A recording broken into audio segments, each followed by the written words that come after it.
Let's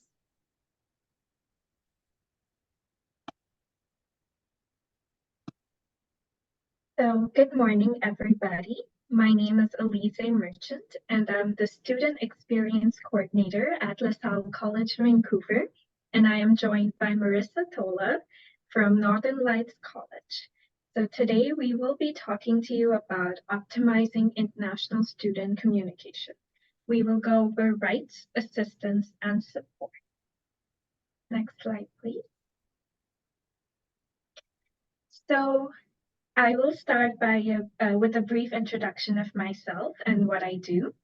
So I am the Student Experience Coordinator, and that means I do all things fun, all things student engagement, and my goal is to provide a holistic and just a great student experience for our students. So I ensure that our students are feeling supported and I understand their needs.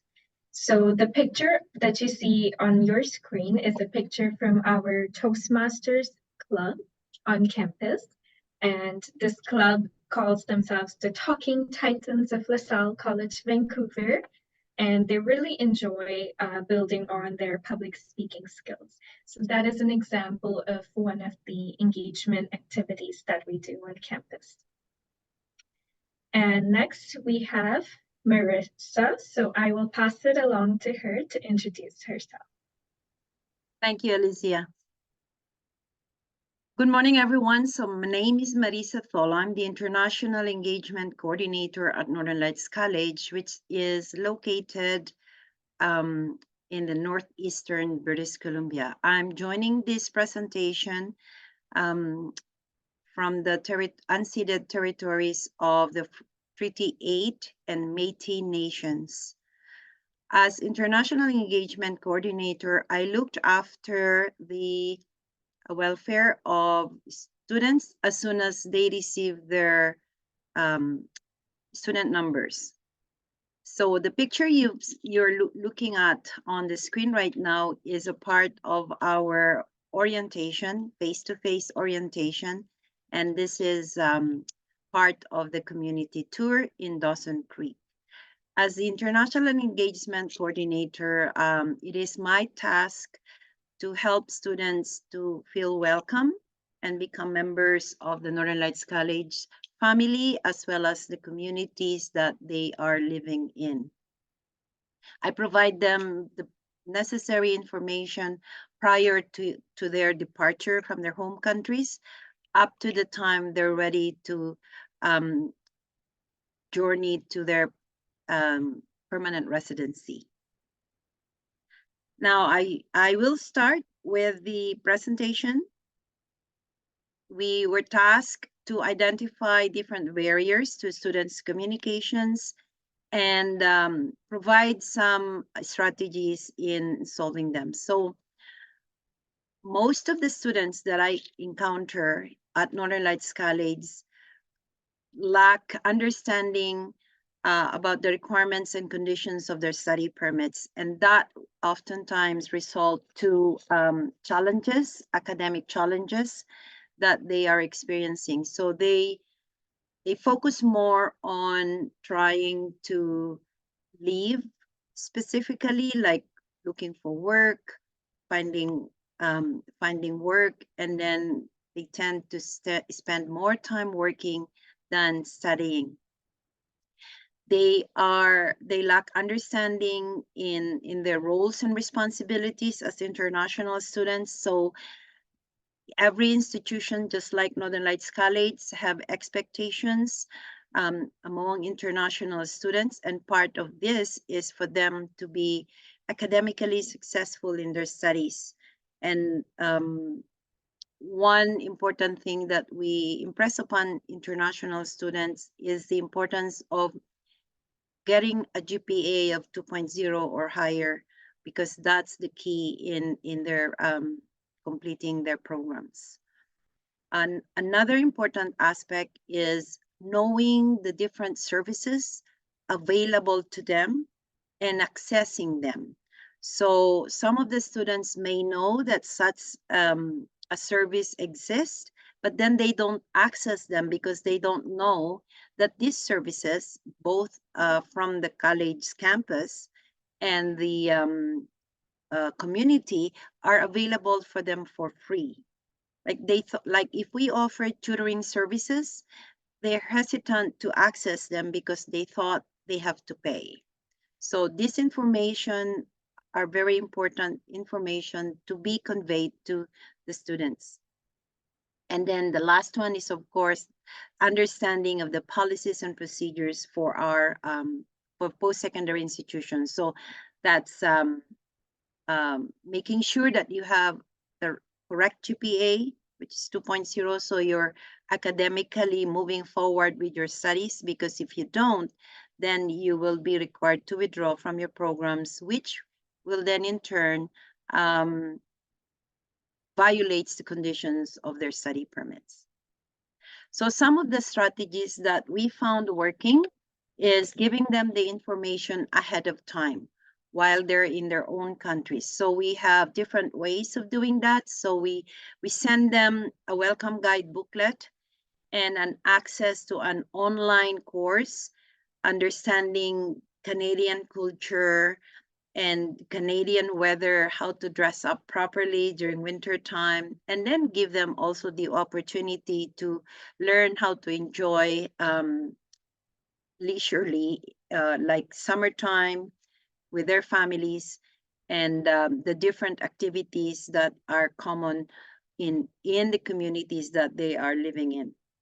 And then secondly, we followed up with, as soon as we know that they have received their study permits, then we follow up with virtual orientations. The first one is focusing in their respective communities, like we do a virtual tour of the different communities that they're going to live in. Then the second one is the college tour, where we present to them virtually the different services and key players in those services in our college environment. And then the last one is making sure that they understand how to maintain the status of their study permits. And we do this by inviting a licensed immigration consultant who will speak about their roles and responsibilities as international students. Are the things they cannot do, and what are the things they can do? And of course, in all of these strategies, internally or externally, building collaboration is important. So we build collaboration on a regular basis within our campus environment, so that we connect with the different support services providers in our college, so that when the students come and access these programs, it's smooth for them.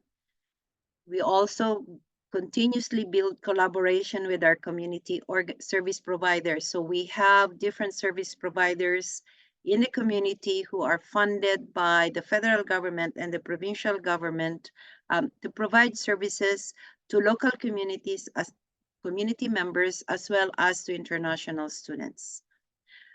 One important thing that I found out in the 4 years that I had been doing this job is stopping giving newsletters. So I used to send out regular newsletters on a monthly basis, and then I found out later on that not all of the students are accessing it.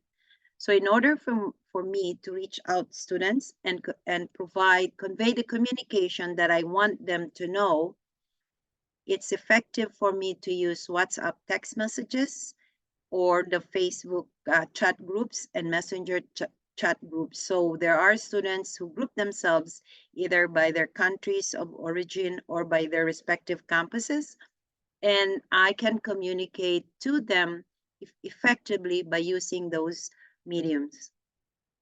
Another medium that I use is the tour for Teams meeting for virtual meetings. Like if there are students who are confused with their academic standing, and how it's affecting their immigration status or study permits, then I call them to a meeting through Teams so that I can talk to them virtually and then explain to them if they're not available face to face.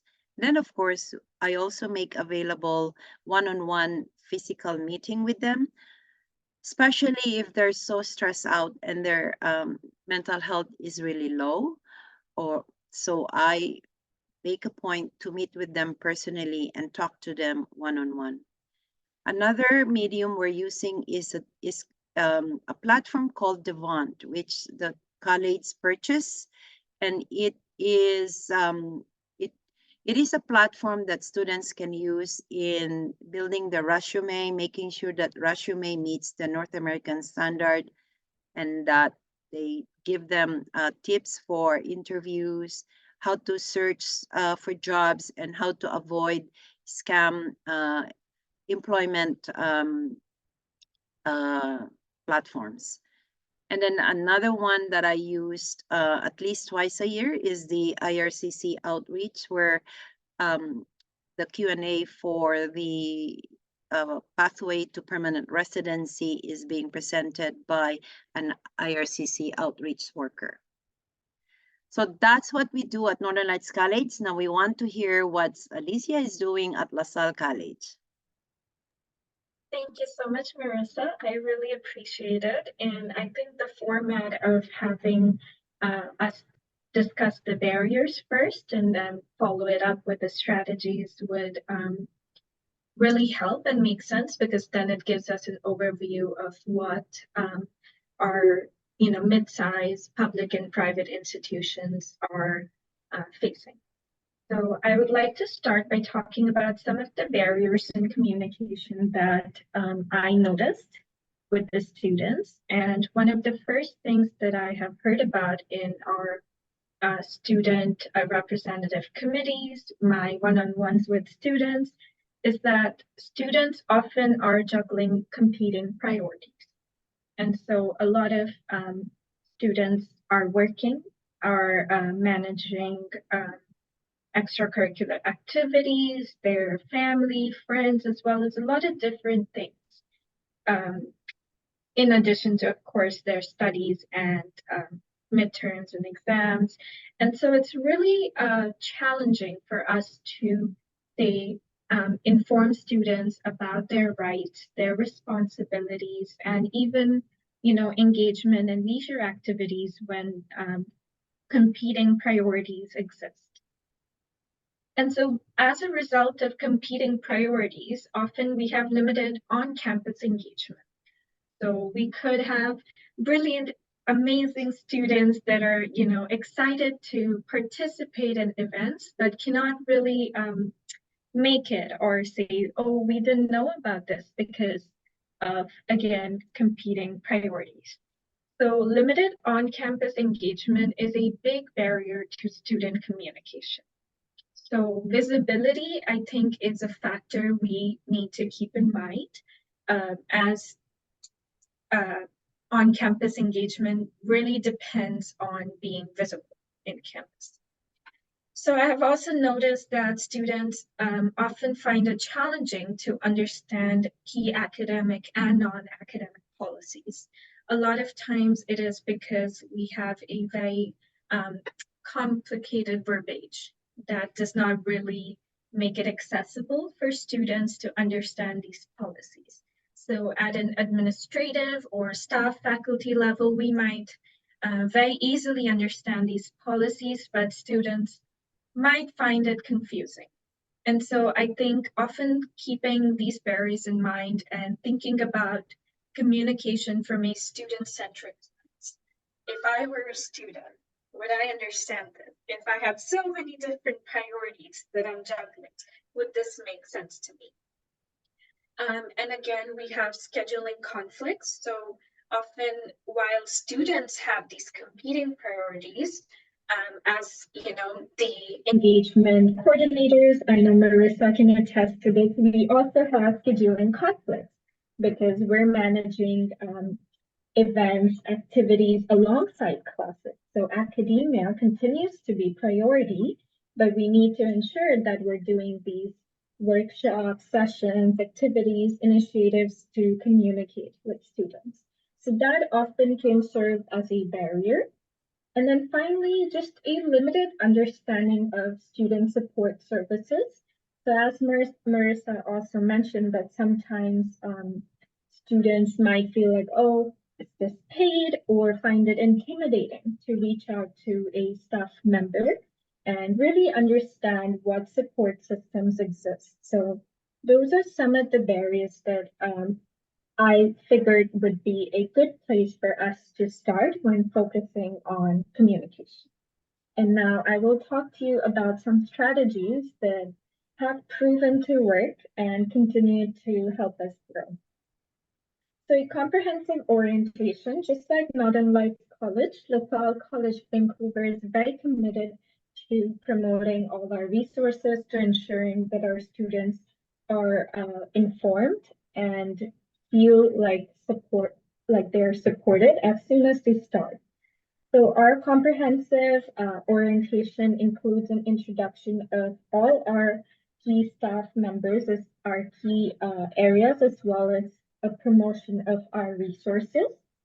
And with this orientation, we also encourage students to connect with one another um, over, say, some snacks, over some games, and just be more involved in campus. So just that introduction to student support, that first introduction is key in maintaining visibility as well as introducing students to resources. Then we go to promoting services on campus. So whether this is for academic advisor drop-ins or promoting student support, it is very important to continue to maintain visibility. So how do we do that? I have noticed that whenever I go to classrooms and introduce myself and introduce some upcoming events or workshops, it makes a huge difference because students see you, they know who you are, and you sort of take away that division that exists between being a staff member and a student. So you want to make sure that you're being accessible, that students know where you are at all times, and that you are visible. So I continue to say visible a lot of times, but that is a key aspect of improving student communication. So another initiative that we have at LaSalle College Vancouver is an app called the Alley app, and this app is a mental health and student service focused app. So we have customized it to have all of the services we offer that are in the app and to have it be bookable. So say students can book a meeting with myself, with an academic advisor, with an admissions advisor through the app, and also access different articles about what we can find around LaSalle College of Vancouver. What are some things to see in Vancouver? How to apply for a study permit renewal. So very key information that can definitely inform students of their rights and support them throughout this college experience. The third strategy to improve student communication is just increasing student involvement. So I am a strong believer of by the student, for the student, with the student.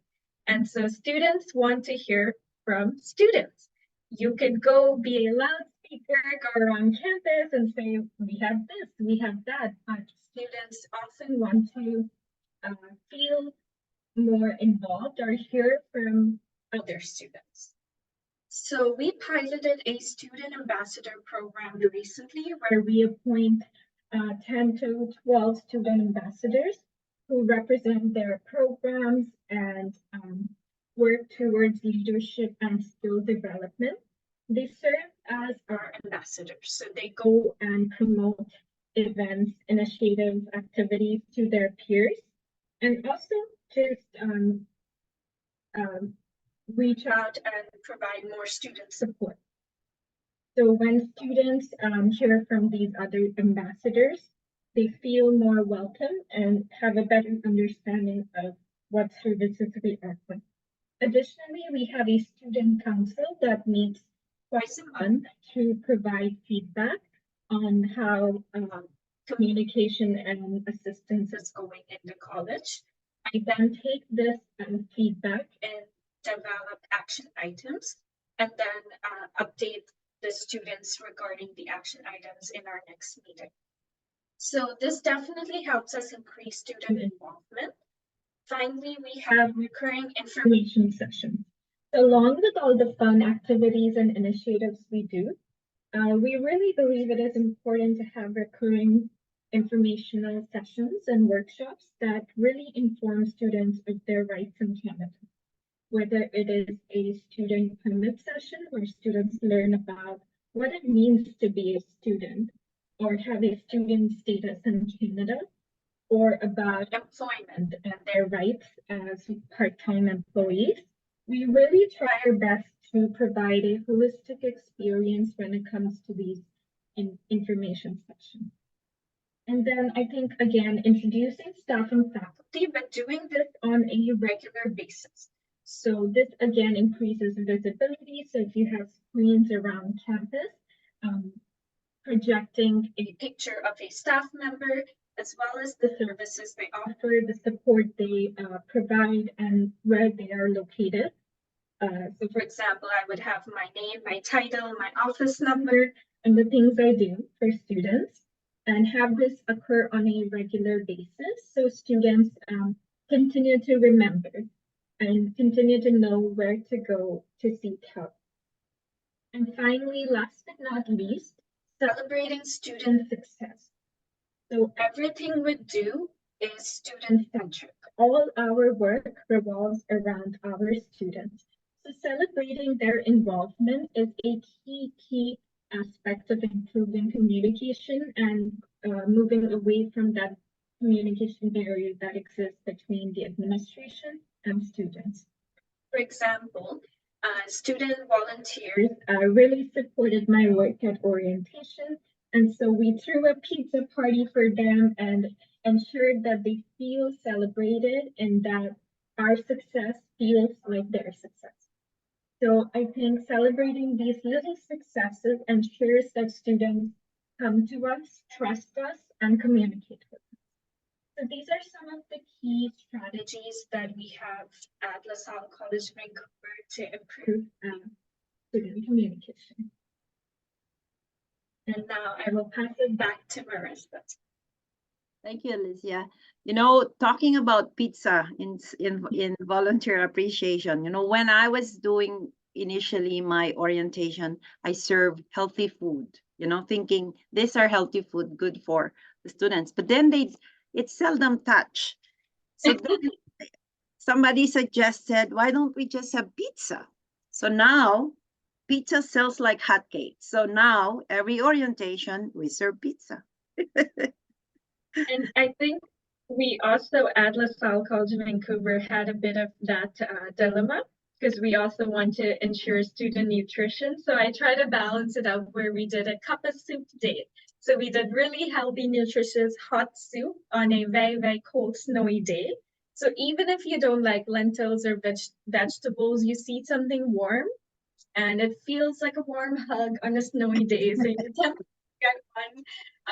But yeah, it is challenging. So other times I do tend to get them pizza just to see that little smile and the faces lit up, you know, especially after say midterms or exams when they really need that little pick me up. That's very true. Yeah, thank you.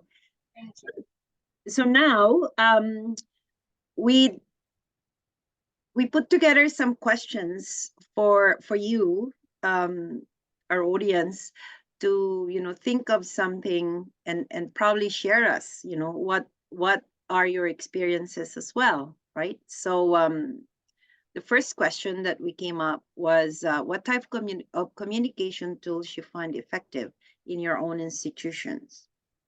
So, you know, some of you may be doing just like what we're doing now, Facebook, WhatsApp, newsletters. I know that some institutions or most institutions still use newsletters. And we want to know what other tools are you using in communicating with your students. And you want to do the second question, Alicia? Yes, so as I mentioned, I think a lot of these questions are based around student support as well as reflecting on what your institution can do for students. Um, Again, so how do you celebrate student success? And it's really important that we keep students in mind and even treat our success as administration as their success. So I think really reflecting on what has your institution done to make your students feel special. So as a Northern Lights student, what makes me feel special like a Northern Lights student or a LaSalle College Vancouver student? So I think it's really important that we do things that celebrate not only student success, but also provide a sense of collective identity. For example, a student ambassador program that we piloted really celebrates, the identity of the college. It gives them like specialized hoodies, and they're going around talking to their friends about being student leaders. And we provide that recognition. So whenever they support us, we also support by celebrating their success. Thank you. Now, the third question we have is, how can you efficiently gather feedback from students regarding communication? So in the past, my predecessor used to do a survey form, like a paper survey form.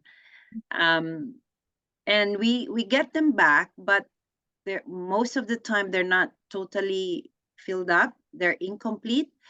So the information that we get is incomplete also. So what we have done recently is do a live feedback where we use Mentimeter. So if we have a workshop, for example, about academic integrity, avoiding plagiarism, at the end of it, then we have a live feedback, to get the students' feedback so that the next session, we will have the opportunity to improve that particular workshop again. And then in the orientation process, we do the same thing. What about you? What are you doing in your own institution? Yes, so I think for LaSalle College Vancouver, we really depend on our student council. And whenever we conduct these meetings, we ensure we take minutes that are then publicized.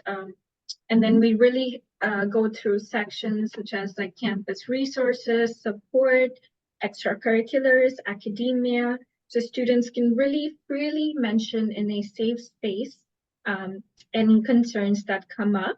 And I think the follow-up meeting is key because then we make action items and we really try to provide those fast solutions, So it's like anything from, oh, this light bulb's broken to, I don't know how to book an appointment. So those are really key aspects of just talking to the students one-on-one and providing that safe space. Additionally, we do send out a student satisfaction survey every quarter and really record these numbers, ensure that our numbers are in check and that we're doing our best to improve any areas that are of concern. So I think surveys and face-to-face feedback are both critical because while we would want to depend on that face-to-face feedback, oftentimes concerns of anonymity and like feeling nervous around administration can come up. So I think having a good mixture of both and ensuring that you have these set feedback mechanisms in place are really important to ensure that students feel like they're being assisted. Thank you. Okay, so you want to do the fourth one? Sure. We can. I think you can do the fourth and fifth one. Okay.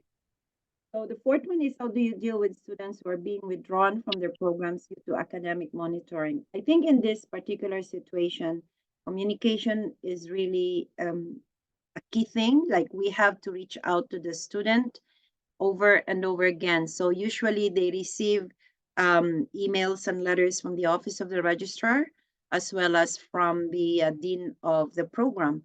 However, for some reason, the students do not come voluntarily on their own until they think of something that could jeopardize their current situation. So we make phone calls, we send emails, and then when they come, we make sure that they understand their rights as students, and then we give them the policy that's available for them, and then we walk them through the steps. How do you do this step by step, so that they don't get lost and they don't feel really bad, because most of the times when students are in this situation, their mental health goes down, like they feel depressed, they isolate themselves.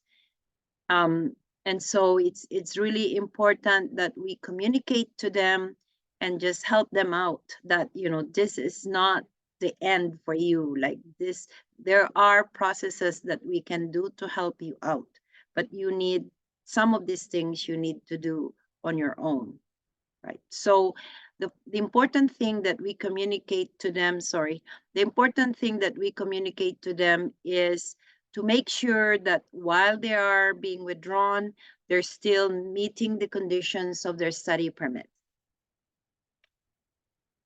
Okay, so I think that's one thing I can share about this particular situation. Now, do you want to do the last one? Sure. I think I think this is just like a reflective question, so we don't really need to address it, but we could just leave it out there for you to think about of how many of you have an authorized leave of absence policy and do you find it useful?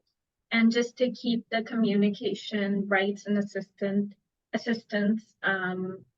framework in mind, if any answers you do come up with, um, and thinking about, are they really helping the students? What can we do to ensure holistic support? So I think that's all I would say. But overall, I would like to conclude by saying that communication really, really depends on trust. And so think about building trust with students and think about doing that by putting yourself in a situation where you were a student. So if you were 17, 18, and new to a college or a university, what support systems would you like? What are the words that would make you feel like you're happy and you belong here? So I think as we talk about communication, let's keep visibility um, and trust in mind and do our best to continue to building those support systems. Thank you. Alicia. And I echo what Alicia has said. And on my part, I would like to thank BCCIE for giving us the opportunity to present to you our experiences in supporting students' communication. And I also thank Alicia for working with me with this presentation. And I do appreciate it having the opportunity to present experiences both from the public and private institutions serving international students. For sure. Thank you so much, Marissa and BCCIE. And please feel free to reach out to us should you have any questions. Thank you. Thank you.